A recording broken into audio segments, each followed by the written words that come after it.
तपाईको आध्यात्मिक जीवनको साथी रुद्राक्ष टिभी। नमस्कार, रुद्राक्ष टिभी प्रेम शर्मा छु साथमा। र आजको विषयवस्तु विशेष त बिहान सबेरै उठ्ने मान्छेले यी 11 चिज पाउँछ। यदि उठिएन भने यी 11 चिज गुमाउँछ। बुझ्नु होला है।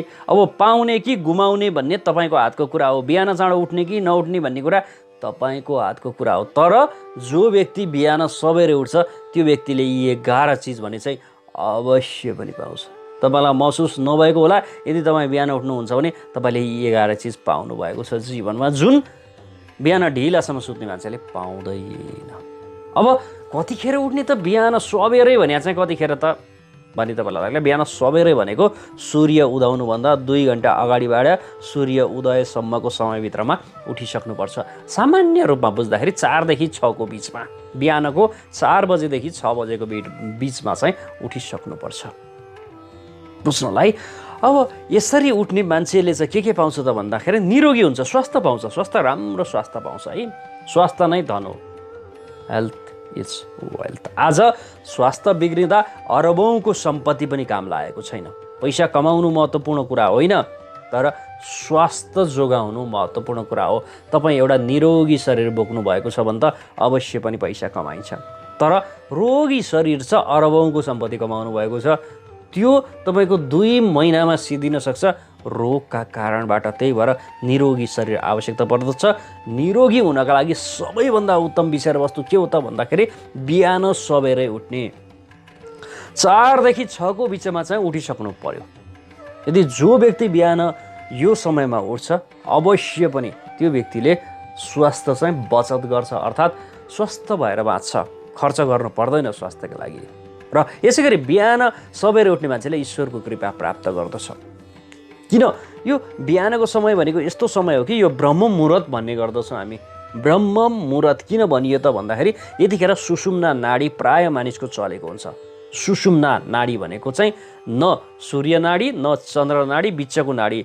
यो बिचको नाडी चल्दा के हुन्छ त यो समयमा भन्दाखेरि ईश्वर प्राप्तिका लागि अति उत्तम समय हो। यो सुषुम्ना चल्दाखेरि ईश्वरसँग जोडिनका लागि अति उत्तम समय। त्यसैले त ब्रह्म मुहुर्तमा उठ्नुहोस्, स्नान आदि सकेर पूजा पाठ न्यास ध्यान योग ध्यान प्राणायाममा लाग्नुहोस्। किन भनिएको त भन्दाखेरि यही समय नै हो कि ईश्वरसँग सामिप्यता प्राप्त गर्ने, ईश्वर प्राप्तिका लागि यो 24 घण्टा मध्ये सबैभन्दा उत्तम समय भनेकै ब्रह्म मुहुर्त। सूर्य उदाउनुभन्दा 2 घण्टा अगाडिबाट सूर्य उदाउने बेलासम्मको समय अत्याधिक उत्तम समय हो ईश्वर प्राप्तिका लागि। अनि ईश्वरको कृपा प्राप्त हुन्छ भित्र यदि हामी सबेरै उठ्ने गर्दछौँ भने। त्यसैले पनि मैले मात्र होइन, सबैले भनेको विषय यही हो कि बिहान सबेरै उठ्नुपर्छ। कारण यही हो। र छुट्टै ऊर्जा पुनर्ताजगी महसुस हुन्छ भित्र। किनभने दिनभरिको थकानबाट जब हामी सुत्छौँ एक किसिमको नयाँ ऊर्जाको व्यवस्थापन भइरहेको हुन्छ। अनि यो सबेरै उठिन्छ, आफ्ना कर्महरू गरिन्छ, नित्य कर्महरू भने एक किसिमको पुनर्ताजगी रिचार्ज भए बराबरको महसुस तपाईँले गर्नुहुनेछ मित्र। त्यो कारणले पनि बिहान उठ्नुपर्छ र पाउने चिजहरू यी हुन्। र अझ बिहान उठेर सूर्यलाई जल कसैले दिन्छ भने त बुझ्नुहोस् कि ओज तेज र प्रकाश भरिएर आउँछ शरीरमा। आँखाको ज्योति नै बढेर जान्छ, यो मुखको ज्योति नै लालीमा नै बढेर जान्छ, छालाको चमकै बेग्लै हुन्छ, शरीरको ओज तेज र प्रकाश भरिएर आउँछ। यति कुरा याद गर्नुहोस्, जो व्यक्ति बिहान उठेर सूर्यलाई जल दिन्छ यस्तो व्यक्ति 100 जनाको हुलमा पनि सजिलै चिन्न सकिने भन्छ। त्यो एक किसिमको ऊर्जा चाम हुन्छ त्यो मान्छेको शरीरमा, त्यो मान्छेको छालामा। फरक प्रकृतिको मान्छे भन्छ, किनभने सूर्यको त्यो चमचम चमचम चमचम चम चम्किलो जुन ऊर्जा छ त्यो ऊर्जा पाएको व्यक्ति हुन्छ।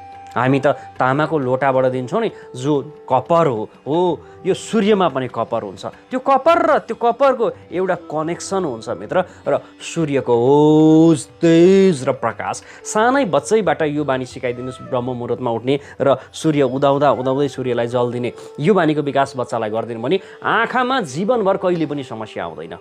बुझ्नु होला। आँखामा कुनै पनि प्रकृतिको समस्या आउँदैन। दिमाग तेज भएर जान्छ। बच्चा पढाइमा अग्रपन्थीमा अगाडि बढ्छ।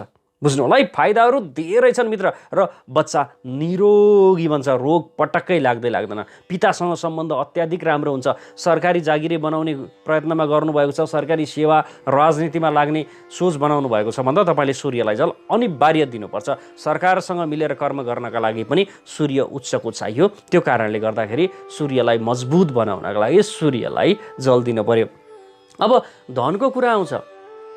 त्यसरी सूर्यलाई जल दिएपछि, ब्रह्म मुहुर्तमा उठेपछि, ईश्वर प्राप्ति भएपछि एक किसिमको ऊर्जा आउँछ, जोस आउँछ, जुन जोसका कारणले तपाईँलाई धन प्राप्ति गराउँछ। अल्छी मान्छेले त धन कमाउन सक्दैन, तपाईँमा त्यो धन कमाउने जोस वृद्धि गरिदिन्छ मित्र।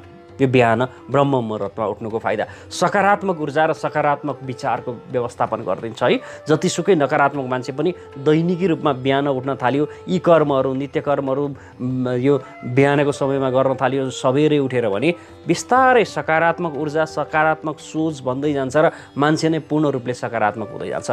यो पितृको आशीर्वाद पनि पाउँछ। जो व्यक्ति बिहान ब्रह्म मुहुर्तमा उठ्छ र पितृलाई तर्पण दिन्छ, अरू केही नसके पनि जल मात्रै भए पनि पितृलाई तर्पण दिन्छ भने बुझ्नुहोस् कि पितृको आशीर्वाद सदैव प्राप्त गर्छ।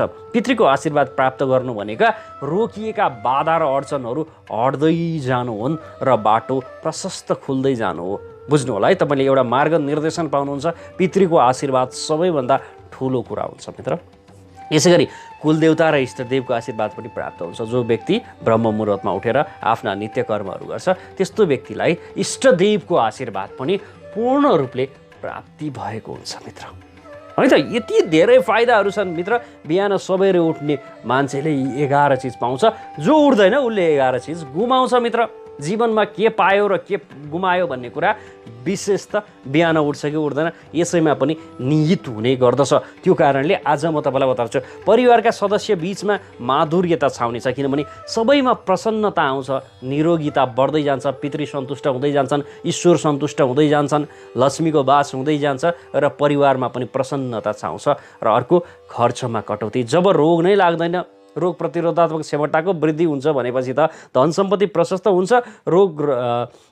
विशेष त यो रोग प्रतिरोधात्मक क्षमताको वृद्धि हुन्छ भनेपछि त खर्चमा आफै पनि कटौती हुने भयो, स्वास्थ्य राम्रो हुने भयो, त्यसै खुसी हुने भयो परिवारमा। बुझ्नु होला है त, यो खर्चमा पूर्ण रूपमा कटौती र परिवारमा एक किसिमको माधुर्यता, सम्बन्ध राम्रो बन्दै जान्छ। घरमा सकारात्मक ऊर्जाको वास हुन्छ मित्र।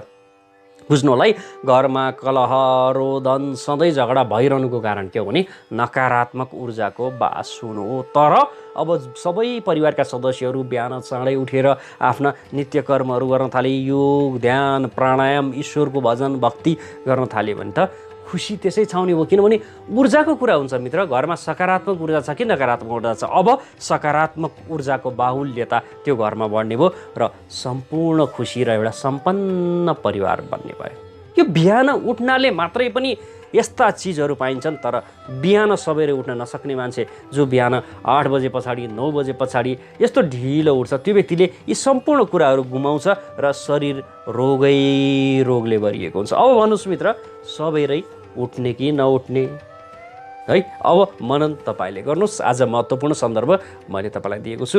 भिडियो पूर्ण रूपमा हेर्नुहोस्, सेयर गर्न नभुल्नुहोला। फर एपोइन्टमेन्ट लेखिएको छ। चिना टिप्पण, घरको वास्तु केही देखाउन तपाईँलाई इच्छा छ भने अवश्य पनि सम्पर्क गर्न सक्नुहुन्छ। अनलाइनको माध्यमबाट पनि हेरिनेछ। त्यसका लागि भने केही प्रक्रियाहरू रहनेछन्, ती प्रक्रियाहरू पार गरेपछि अवश्य हेरिनेछ। हस्, अहिलेलाई प्रेम शर्मा बिदा हुन्छु। नमस्कार। तपाईको आध्यात्मिक जीवनको साथी रुद्राक्ष टिभी।